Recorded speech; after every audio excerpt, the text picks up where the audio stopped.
السلام عليكم ورحمة الله.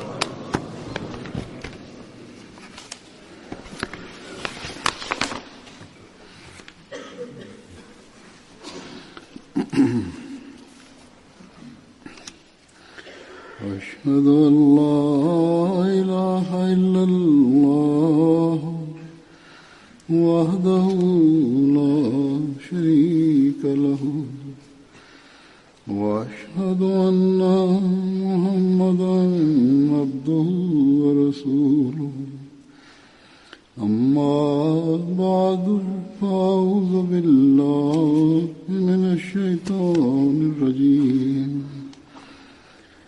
بسم الله الرحمن الرحيم الحمد لله رب العالمين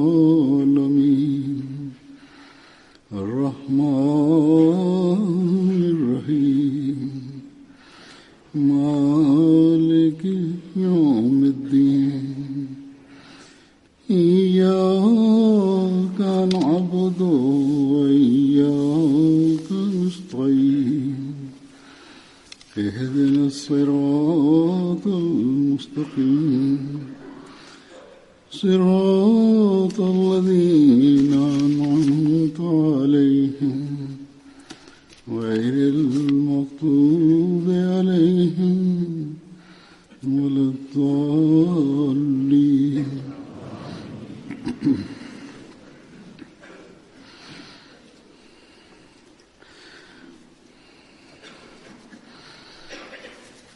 والسابقون الأولون من المهاجرين والأنصار والذين اتبعوهم بإحسان رضي الله عنهم ورضوا عنه وأعد لهم جنات تجري تحتها الأنهار خالدين فيها أبدا ذلك الفوز العظيم.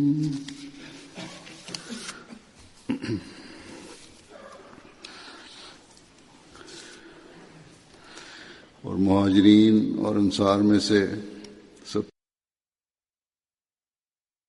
After reciting the Tashahhud, Tawz and Surah Al-Fatiha, Hazrat Amir al-Mu'mineen Ayyadullah ibn Aziz recited verse 100 of Surah At-Tawbah and then stated, "And as for the foremost among the believers, the first of the emigrants and the helpers, and those who follow them in the best possible manner, Allah is well pleased with them, and they are well pleased with Him, and He has prepared for them gardens beneath which flow rivers. They will abide therein forever. That is the supreme triumph."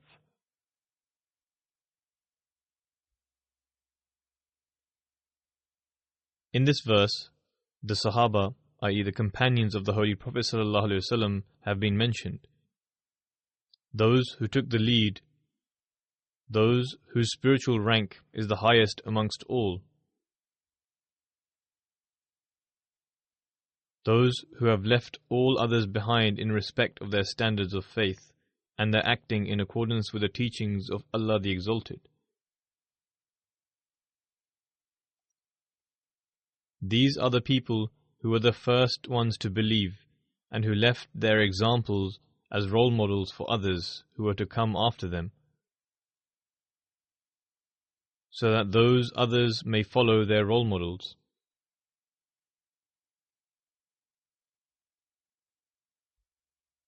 Thus, here in this verse, Allah the Exalted has nominated the companions to be the role models for those who are to come later, and He has declared that He is pleased with their standards of faith and the actions which they used to perform.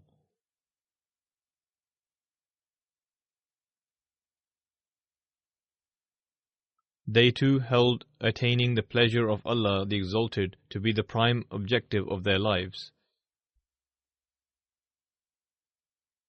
They remained among the grateful servants of Allah the Exalted under all circumstances.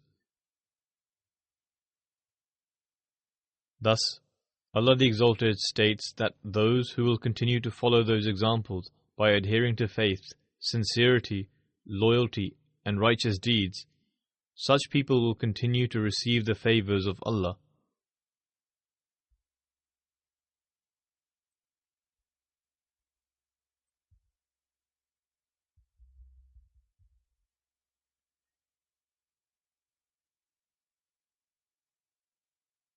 Allah the Almighty, informing the Holy Prophet ﷺ of the high status of the companions, declared their obedience to be a source of attaining guidance. Hence, it is stated in a hadith that Hazrat Umar radiallahu anhu narrates that, I heard the Holy Prophet ﷺ say,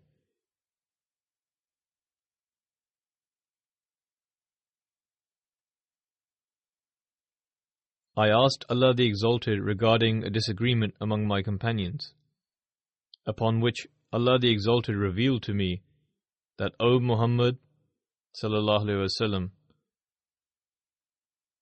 the status of your companions, in my view, is like that of the stars in the sky.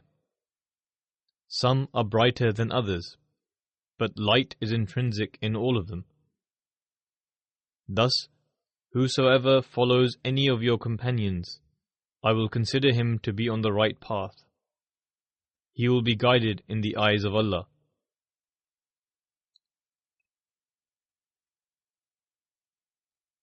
Hazrat Umar radiallahu anhu also said that the Holy Prophet sallallahu alaihi wasallam said,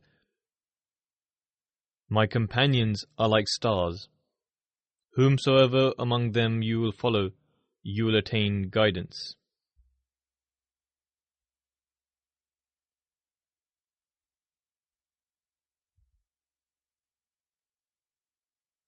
Thus, this is the status which Allah the Exalted has accorded to the companions of the Holy Prophet ﷺ. Each one of them is a guiding light for us.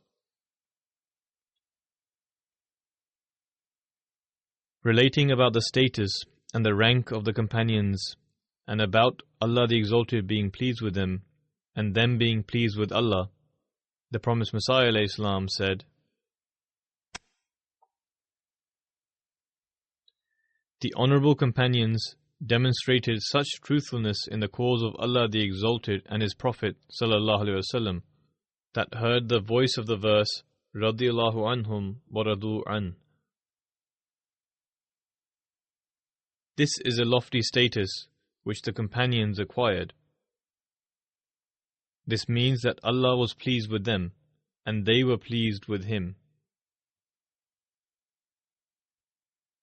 The beauty and excellences of this status cannot be expressed in words.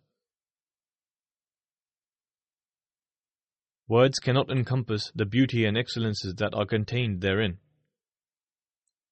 The promised Messiah ﷺ stated, To be pleased with Allah the Exalted is not the task of a human being. Rather, it is the highest status of placing one's trust in God, devotion, being pleased with God, and submission to Him. After reaching this state, a person is no longer displeased with his Lord in any form. Furthermore, for Allah the Exalted to be pleased with His servant, it is dependent on the servant's utmost truthfulness and loyalty, the highest standard of purity and cleanliness, and his absolute obedience. The promised Messiah further states, This indicates that the companions had crossed all stages of comprehending God and gaining His nearness. Elaborating on this, the promised Messiah ﷺ states, Purify your heart so that your benevolent Master becomes pleased with you. He is advising us so that you become pleased with Him. In other words, so that you will never be displeased with Allah the Exalted in any form.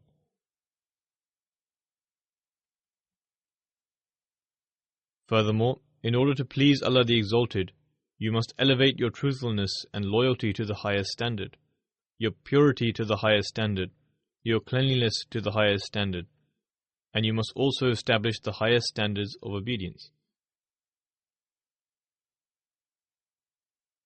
The Prophet ﷺ said that if you do so, your benevolent master will be pleased with you, and you will be pleased with him. The Prophet ﷺ says, as a result of this, he will place blessings in you as well as in your words. Blessings are acquired once this status is achieved. Thus, the companions are an exemplary model for us if we wish to gain the nearness of Allah the Exalted. Even if their mutual disputes can be seen on occasions, Allah the Exalted has characterized them as worthy to be followed and illuminated stars. On one occasion, mentioning the status and rank of his companions, the Holy Prophet ﷺ says that you should be fearful of Allah the Exalted with regards to my companions. Do not make them a target of your taunt and reproach.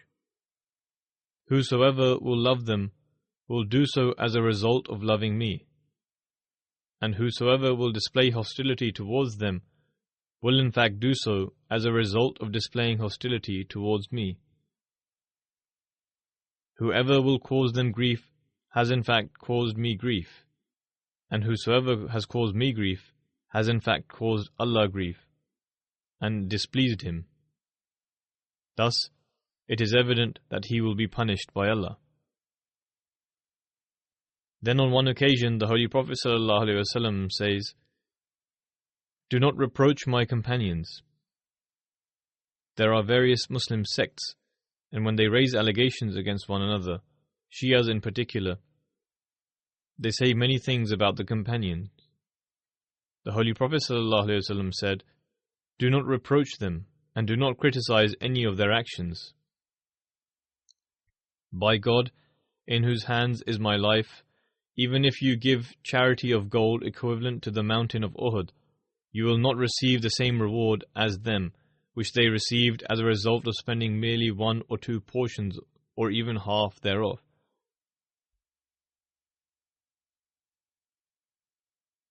Thus, these are the people whose status and rank is very high, and who are an example for us. We must follow them if we wish to acquire the pleasure of Allah the Exalted. We should never speak against any of them, nor should we think ill of them. We should not try to gauge their status according to our own standards of measurements, as this is incorrect.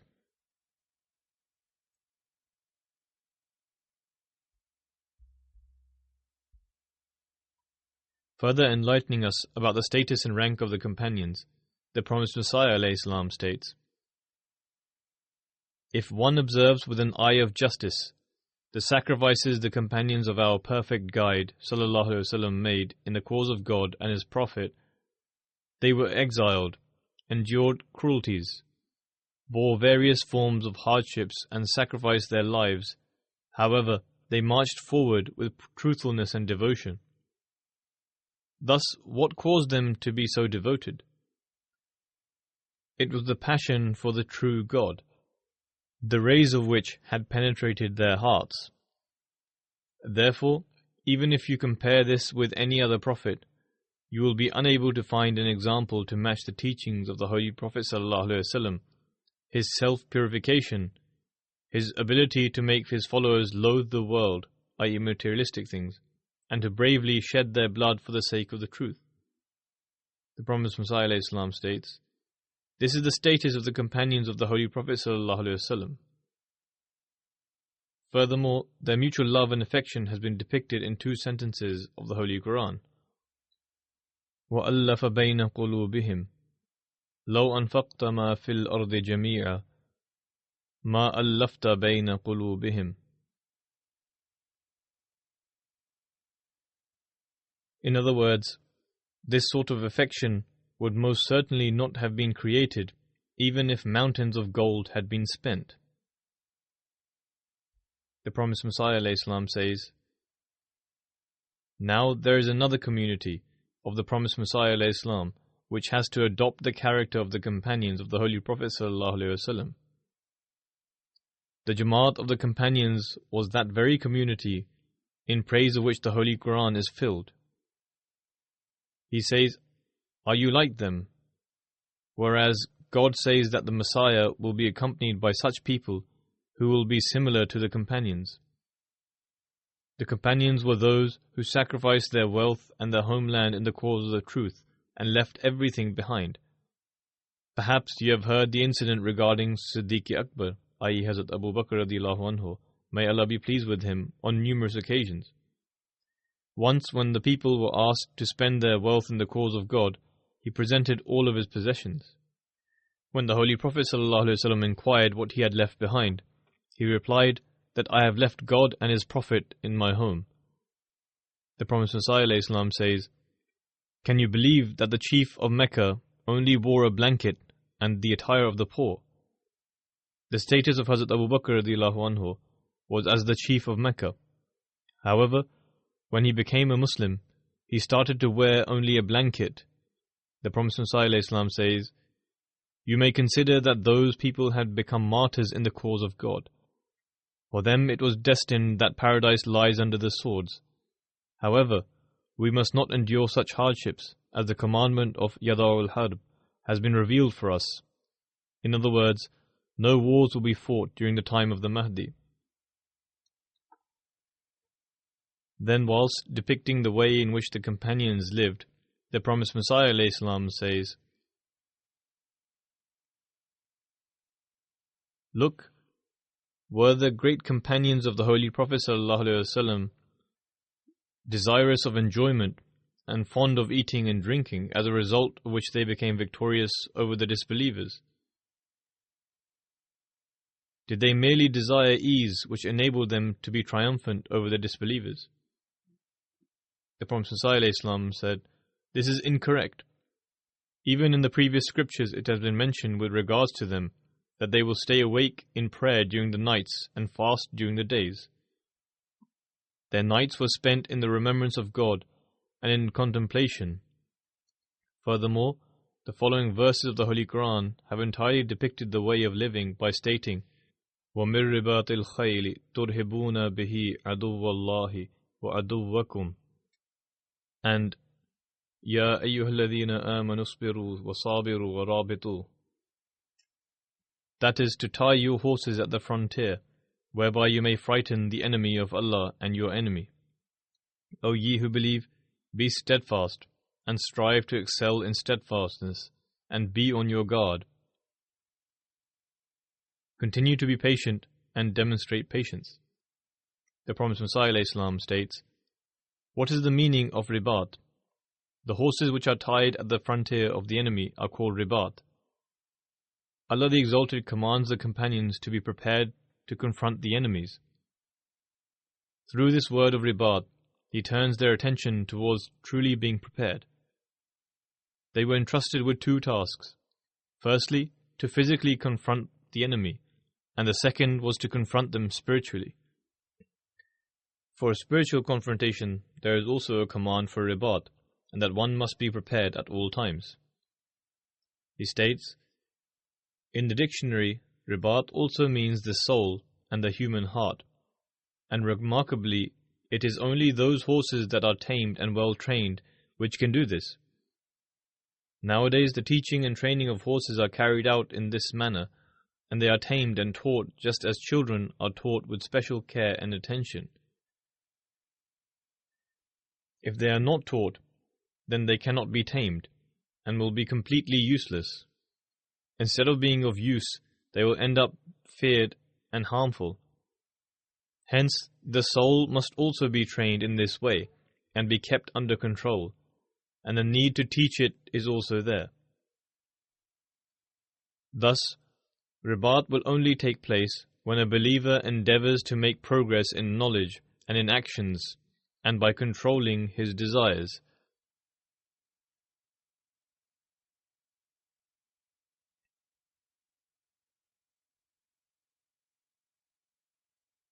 How excellent were the examples of the companions, who were born as a result of the holy power of the Holy Prophet ﷺ.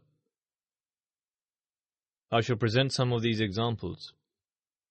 We find the example of Hazrat Abu Bakr radiallahu anhu in the writings of the Promised Messiah ﷺ, that at the time of need he brought all the goods in his house to present it. Listen now to an incident highlighting his humility and fear of God.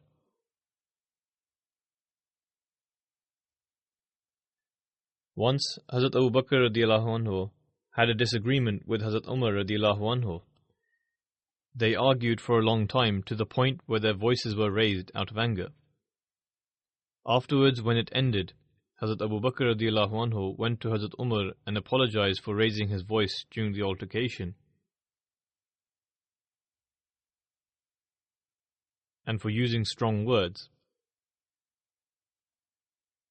However, Hazrat Umar radiallahu anhu refused to forgive him. Thereupon, Hazrat Abu Bakr radiallahu anhu went to the Holy Prophet sallallahu alaihi wasallam and related the whole incident. He said that I have come to you to apologize for this, upon which the Holy Prophet sallallahu alaihi wasallam replied, "May Allah forgive you." A short while later, Hazrat Umar radiallahu anhu began feeling remorseful and embarrassed and realized his fault. He too went to the house of Hazrat Abu Bakr and asked to be pardoned. When he arrived, he did not find him at his home. He then went to the Holy Prophet sallallahu alaihi wasallam. When the Holy Prophet sallallahu alaihi wasallam saw him, his face became red out of displeasure.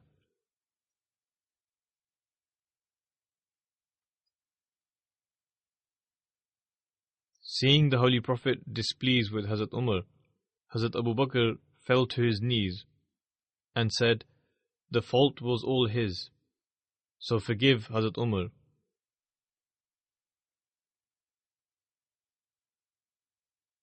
This was his humility and fear of God. Hazrat Umar was also embarrassed and went to him begging pardon. Both parties felt embarrassed from both sides. This was that pure society which the Holy Prophet ﷺ established, and those who lived in it became the recipients of God Almighty's pleasure. There is an incident regarding the humility of Hazrat Umar radiallahu anhu, when a man said to him that you are better than Hazrat Abu Bakr.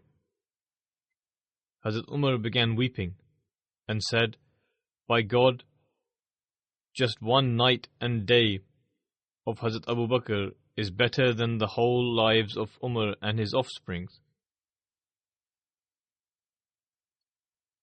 He said, "Shall I tell you of the state of that night and day?"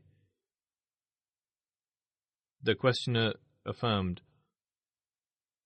He said, "His night was that when the Holy Prophet ﷺ had to migrate in the night, and Hazrat Abu Bakr accompanied him.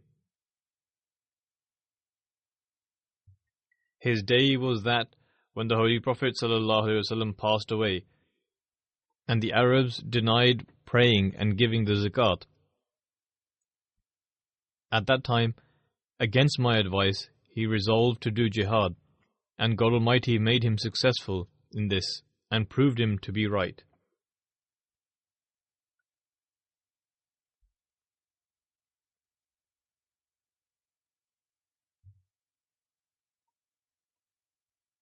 Then there is another great companion of the Holy Prophet ﷺ, Hazrat Usman radiallahu anhu, who was also the third caliph. His life was full of many great qualities, including his compassion and kind treatment. Hazrat Aisha radiallahu anha relates that Hazrat Usman radiallahu anhu was the most kind and compassionate than anyone else, and also feared God Almighty the most.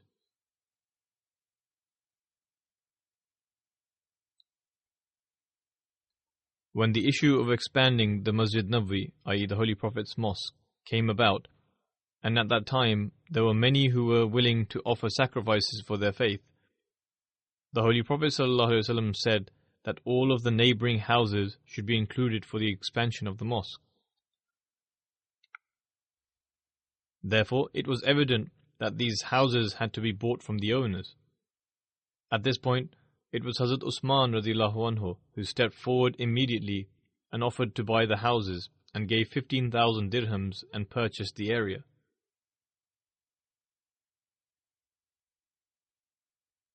The Muslims once faced great shortage of water supply. There was a well which belonged to a Jew, and it was difficult to access water from there. Hazrat Usman radiallahu anhu purchased the well at whatever price the Jew set and arranged the water supply for the Muslims. This was his great compassion for his fellow people.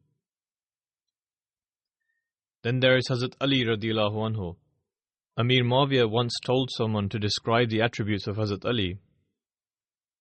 He said, "Will you listen to what I have to say about him?" He replied, "Yes, and it is clear that we know that people are opposed to him."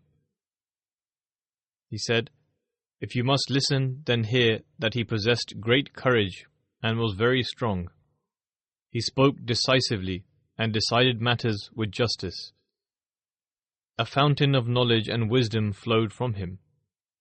He dreaded the splendor of the world and loved seclusion at night, i.e., his favorite act at night was worship rather than being indulged in worldliness."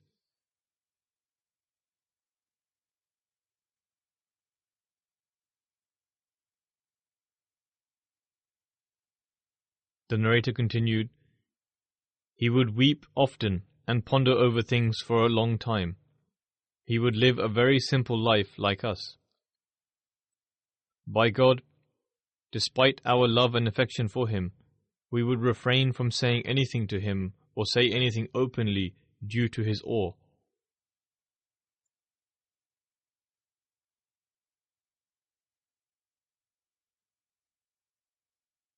He respected religious people and would give shelter to the poor. He would never give hope to the powerful if they were pursuing a false claim.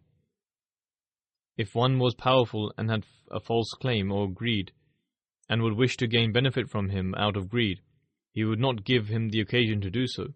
He would seize him, and the weak would not lose hope with his justice." These were the qualities of Hazrat Ali radiallahu anhu. Upon hearing this, Amir Muawiyah said that you speak the truth, and began weeping.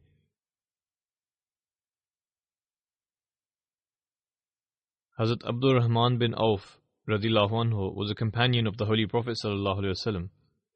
He held a high status in terms of financial sacrifices.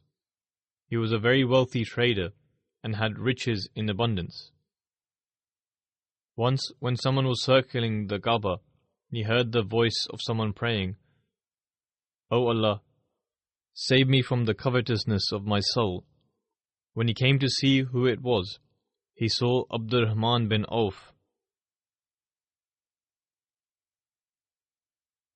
On one occasion, his caravan arrived at Medina, which had 700 camels loaded with wheat, flour, and other products.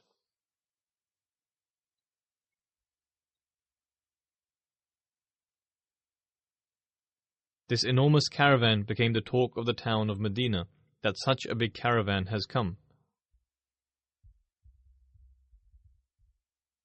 This news reached Hazrat Aisha radiallahu anha, and she said that I heard the Holy Prophet sallallahu alaihi wasallam saying that Abdul Rahman is heaven bound. When Hazrat Abdul Rahman came to know of this, he came to Hazrat Aisha saying that I call you to witness that I dedicate this whole caravan of 700 camels fully loaded with goods, including the camels, in the way of Allah.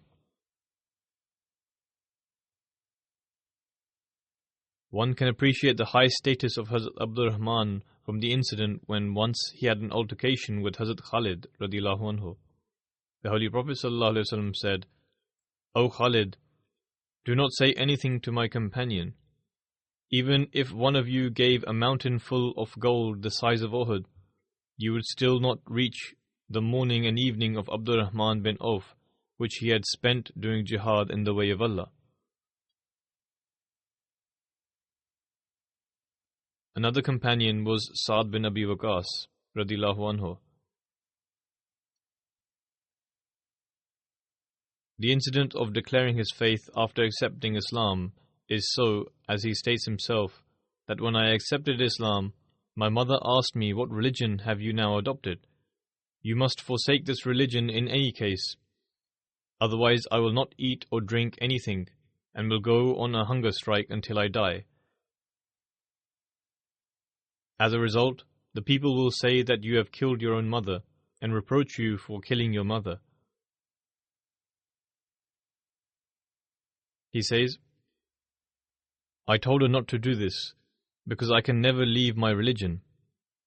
But she did not listen, and for 3 days and nights she did not eat or drink anything. She became weak from starvation. I then went to her and told her, by God, even if you had 1,000 lives, and one by one they all left you, I would still not leave my religion.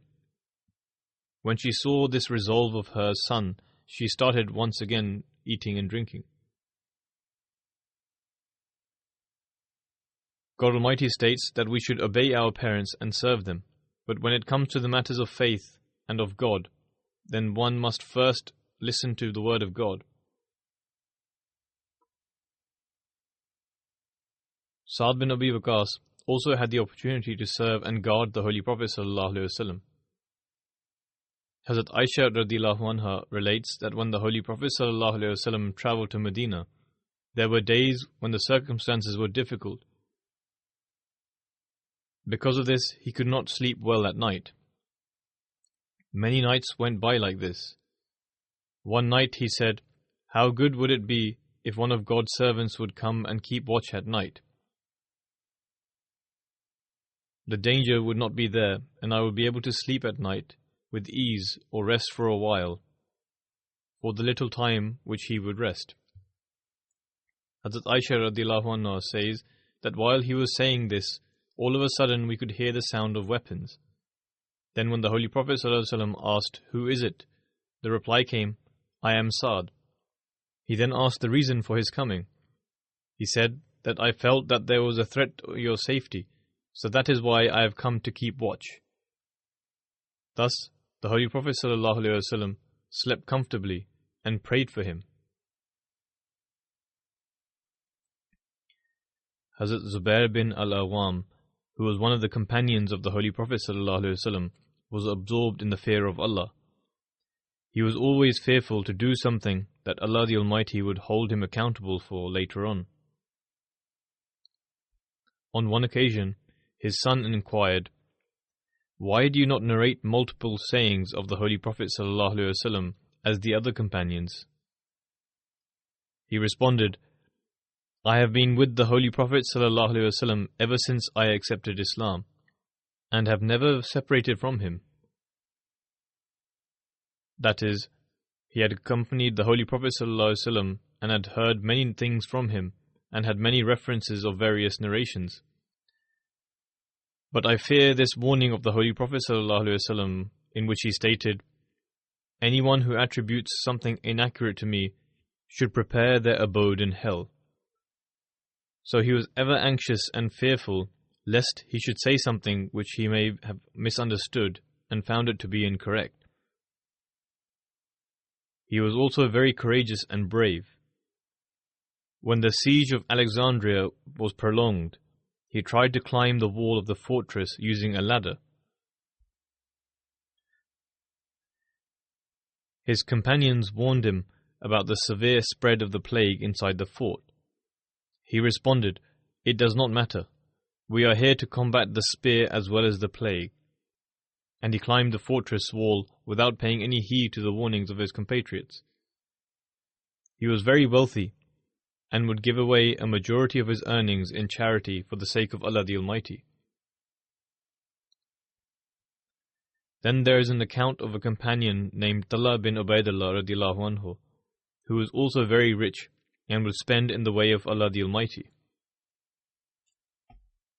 On one occasion, he sold a portion of his possessions to Hazrat Usman radhiyallahu anhu for 700,000 dirhams and spent the entire amount in the way of Allah.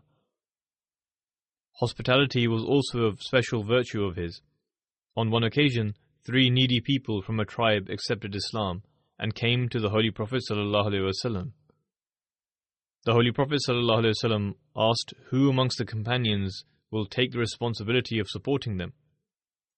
Hazrat Talha radhiyallahu anhu cheerfully agreed to this and took all three of them to his home and arranged for their stay.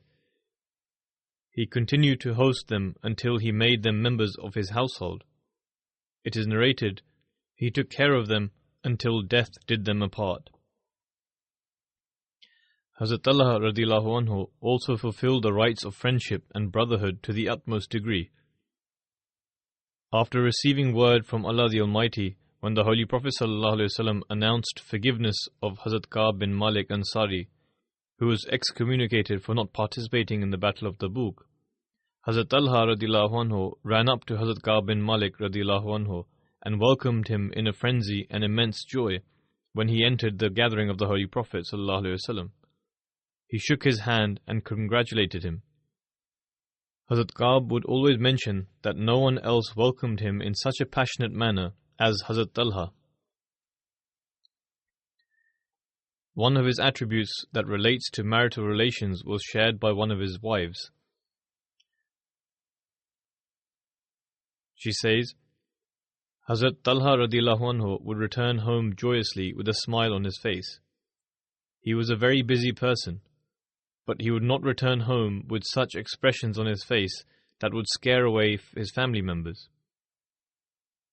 He would return home in a pleasant and delightful mood, and would go out in the same manner. He would always treat his family members in a polite manner, and was always happy. It never occurred that his mood would change when he was at home or when he was outside. She states, when I asked for anything, he never showed miserliness and would always give readily. He would also give when I did not ask for anything and would not wait for me to make a demand for something. That is, he would take care of all her needs instead of waiting until she made a request for something. He would try to figure out ways to fulfill the needs of everyone in the household. He had 4 wives and all of them were pleased with him. She states, he was very appreciative when we did anything good, and when we made a mistake, he was forgiving. Thus, these are the principles that lead to matrimonial harmony and strengthen the conjugal relations. Hence, this is a model for us to follow. An incident regarding the obedience to Khilafat of a companion, Hazrat Abdullah bin Mas'ud, has been narrated as follows. Hazrat Umar radiallahu anhu appointed him to the people of Kufa in order to teach and morally train them. He also wrote to the people of Kufa, stating that he actually needed him in Medina, but for their sake he would make a sacrifice and would send him in order for their moral training. Such was his status. Similarly, Hazrat Usman radiallahu anhu also honored his high status, and in fact appointed him as the Emir of Kufa. He was also appointed to the duty of arbitration and overseeing the treasury. Since the people of Kufa would create mischief, and this subsequently led to many issues, Hazrat Usman radiallahu anhu relieved him of his duty as the Emir and called him back to Medina. However, the people of Kufa pleaded with him that he should not go back and stay with them.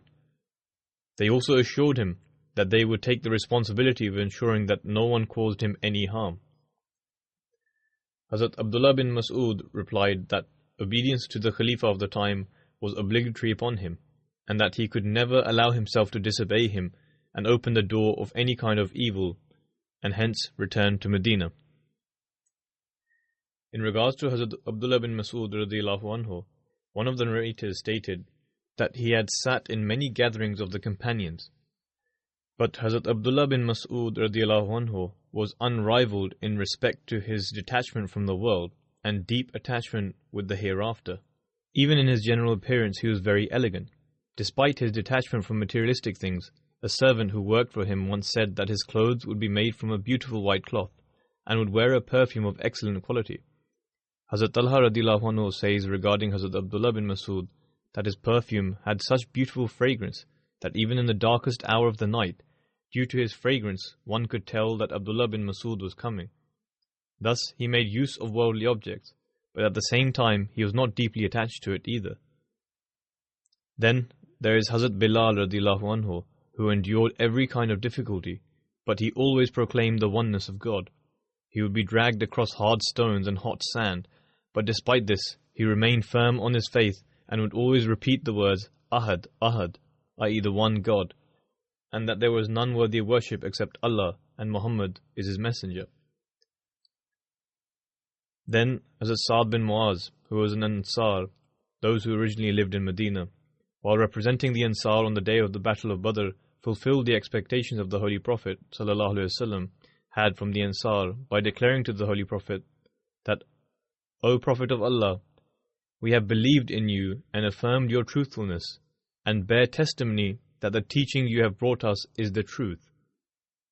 We have pledged to you on the basis of this that we shall hearken to your words and obey it immediately. Thus, O Prophet of God, do as you will, and inshallah you will find us at your side. Even if you command us to jump into the sea, we shall jump, and not a single one of us shall remain behind. We do not shy away from facing the enemy, and we know very well how to face the enemy with great courage and valor. We firmly believe that God Almighty will demonstrate all that through us, which shall be a source of delight for your eyes. Therefore, take us wherever you wish. Thus, it was these people who fulfilled their covenants and established their examples, and God Almighty was pleased with them. These are just a few examples of the companions, but history is replete with such incidents. These are people who are worthy for us to follow.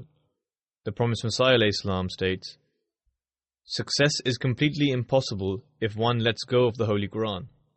To attain success in this way is a mere fantasy, which these people are currently in pursuit of. Place the example of the companions before you, when they obeyed the Prophet of God ﷺ and gave preference to their faith over all worldly things. Then God Almighty fulfilled all that which He had promised them. In the early period, the opponents would mock them, that they can't even freely walk outside, and yet they claim to become kings.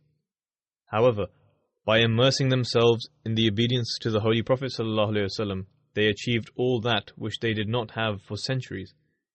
They loved the Holy Prophet ﷺ and would spend day and night in the obedience of the Holy Prophet. They completely abandoned the traditions and practices of the kuffar, i.e. the non-believers. I.e. they completely abandoned all the practices of the kuffar when they accepted the faith and completely followed the teachings of Islam.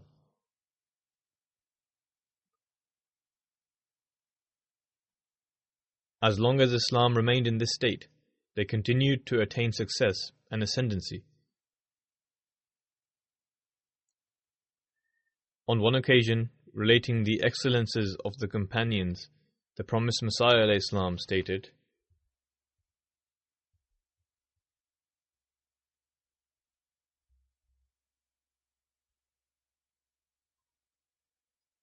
the companions of the Holy Prophet ﷺ were loyal to his every command to such an extent, the likes of which have not been witnessed amongst the companions of other prophets. The level of obedience for the commandments of God Almighty is praised throughout the Quran. It has been mentioned that when the prohibition for alcohol was announced, all the containers of alcohol were poured out, and it has been narrated that alcohol filled the open drains of the streets. After this, such a heinous act was not witnessed from any of them. Thus, once they repented from alcohol, they never drank it, and instead became its sworn enemy. Observe their level of patience and unceasing obedience. The manner of obedience, loyalty, love, and passion they displayed for the Holy Prophet ﷺ was to a level not attainable by anyone. If one reads the conditions of the followers of Moses ﷺ, it is evident that at one point they wished to stone Moses to death.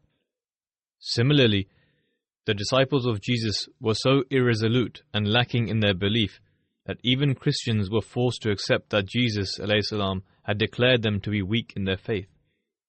They were guilty of treachery against their teacher, and also showed such disloyalty that they abandoned him in the time of difficulty. One of them had him arrested, and the other rejected him by cursing him. However, the companions of the Holy Prophet ﷺ had such strong will that God Almighty has given testimony to the fact that they did not hesitate to even sacrifice their lives, and every attribute of faith was visible in them. Abid, i.e. the one who worships, generosity, loyalty, and courage, which are the conditions of faith, the likes of which are not found in any other nation.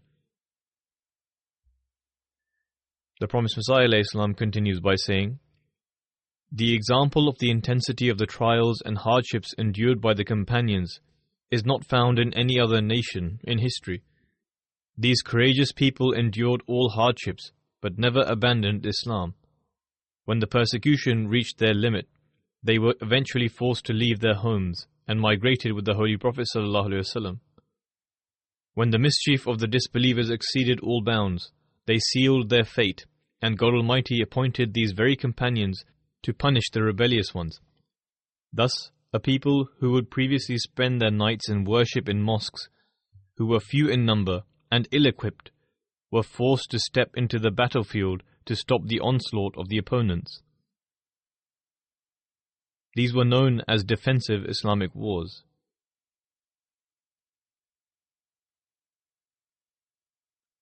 Then in another place, the Promised Messiah ﷺ has written briefly,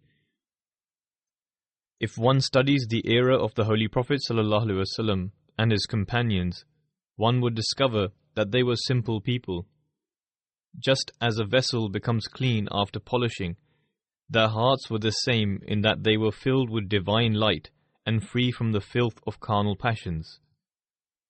In essence, they were the true embodiment of the statement, قَدْ أَفْلَحَ مَنْ زَكَّاهَا, i.e. he indeed truly prospers who purifies it."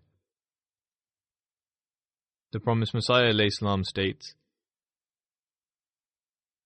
"If one becomes pure in this manner and illuminates themselves like a polished vessel, then it will be instilled in him to derive benefit from the blessings bestowed by God Almighty. However, how many people exist that are the embodiment of the verse, قَدْ أَفْلَحَ مَنْ زَكَّاهَا, i.e. he indeed truly prospers who purifies it." Thus, we should endeavor to reform ourselves and keep our spiritual vessels clean. Since we have accepted the Promised Messiah ﷺ, the Imam of the age and ardent devotee of the Holy Prophet ﷺ, then we must strive to act on all the teachings mentioned by the Promised Messiah. The first example was set for us by the Holy Prophet ﷺ, and after that by his companions.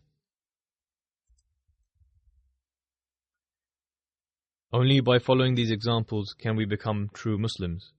May Allah the Almighty enable us to do so.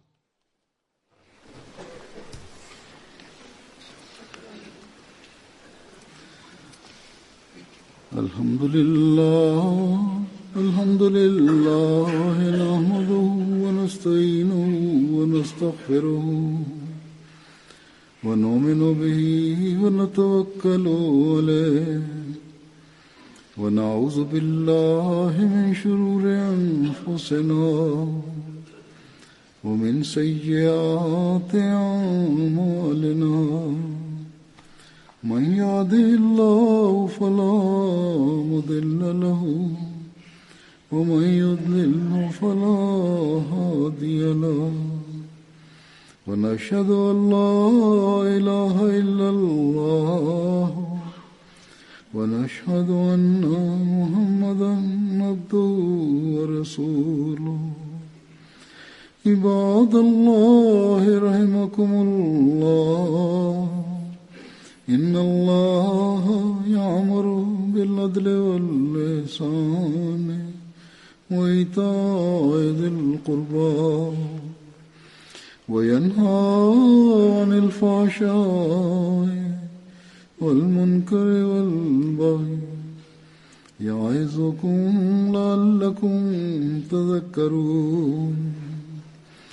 اذكروا الله يذكركم وادعوه يستجب لكم ولذكر الله أكبر.